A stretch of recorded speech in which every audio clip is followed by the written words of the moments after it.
There was a lot made at the beginning of the Obama administration. He gave a couple of speeches in the Middle East, I think one in Egypt in particular, where he basically apologized for the apology tour, what the United States, the interference that we had in that region. It didn't work out as well, maybe as that one would have hoped, based upon that early speech. And he took a lot at that time in the press, there was the forces were arrayed in a different way. Blinken goes to Israel. He assures the world that Netanyahu is not interested in population transfer, in other words, ethnic cleansing, that it was not Israeli policy. And then moments later, the finance minister, Smotrich, says, American Secretary of State Blinken, welcome to Israel. We greatly appreciate U.S. support for Israel, but as far as our existence in our country is concerned, we will always act in the Israeli interest. Therefore, we will continue to fight with all our might to destroy Hamas.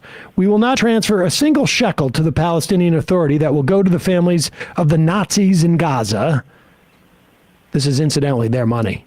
And we will work to allow the opening of Gaza's borders for the voluntary migration of refugees, as the international community did for refugees from Syria and Ukraine.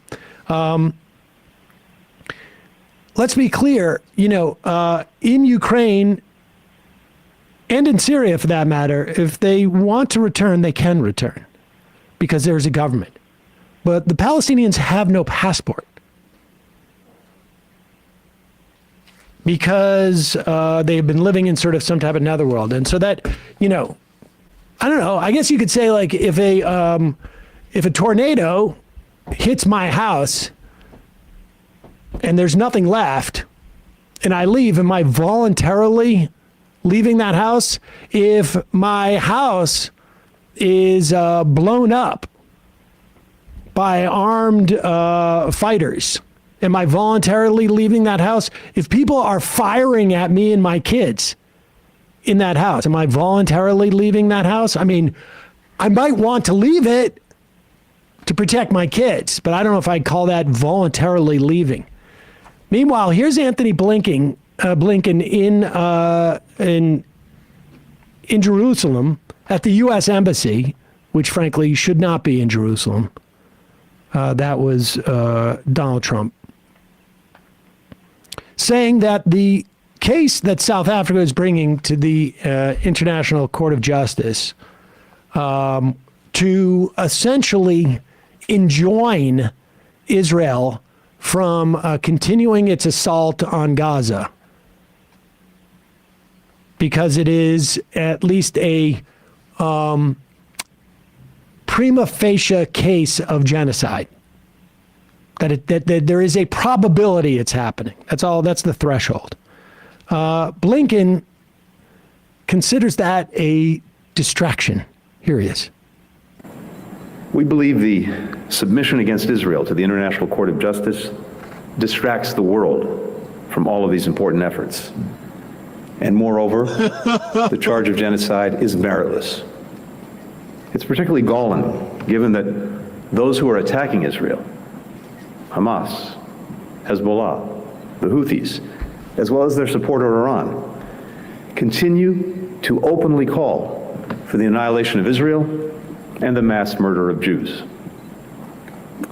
On this trip, I came to Israel after meeting with the leaders of Turkey, Greece, Jordan, Qatar, the United Arab Emirates, Saudi Arabia. All of those leaders share our concern about the spread of the conflict. All of them are committed to using their influence, using the ties that they have to prevent it from escalating, to deter new from opening. In addition, all express grave concern about the dire humanitarian situation and the number of civilians killed in Gaza. We know that facing an enemy that embeds itself among civilians, who hides in and fires from schools, from hospitals, oh my God, makes this incredibly challenging. but the daily toll on civilians in Gaza, particularly on children, is far too high. Important progress has been made in increasing the amount of aid getting into Gaza, including by opening Kerem Shalom.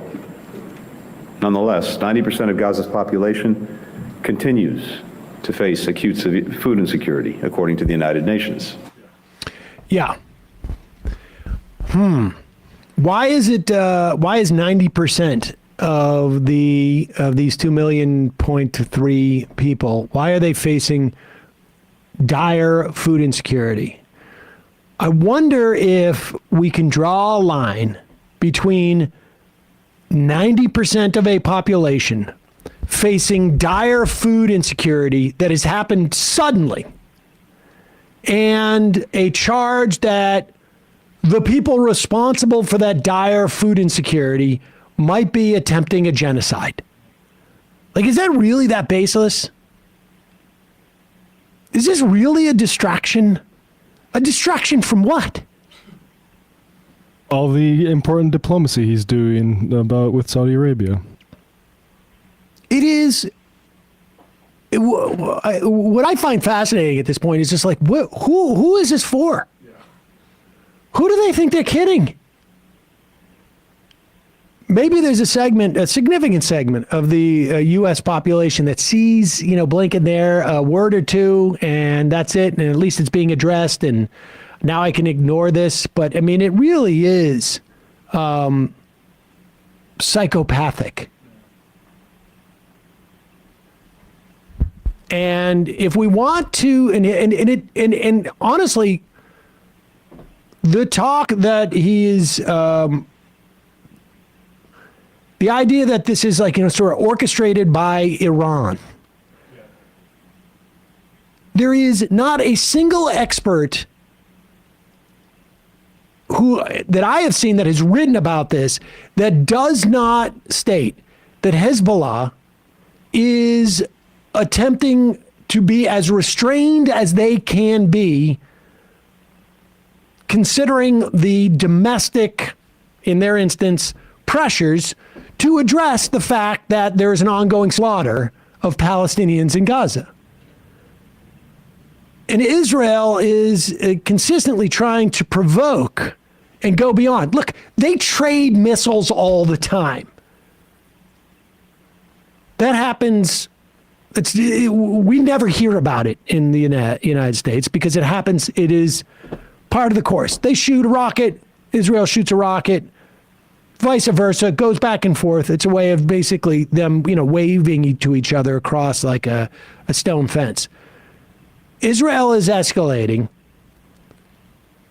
and forcing Hezbollah to respond because it is quite clear that Israel wants to engage in that war. And the idea that Blinken is feeding into this at the same time saying, like, we're hoping not to regionalize this conflict. It just seems psycho to me. It really is stunning.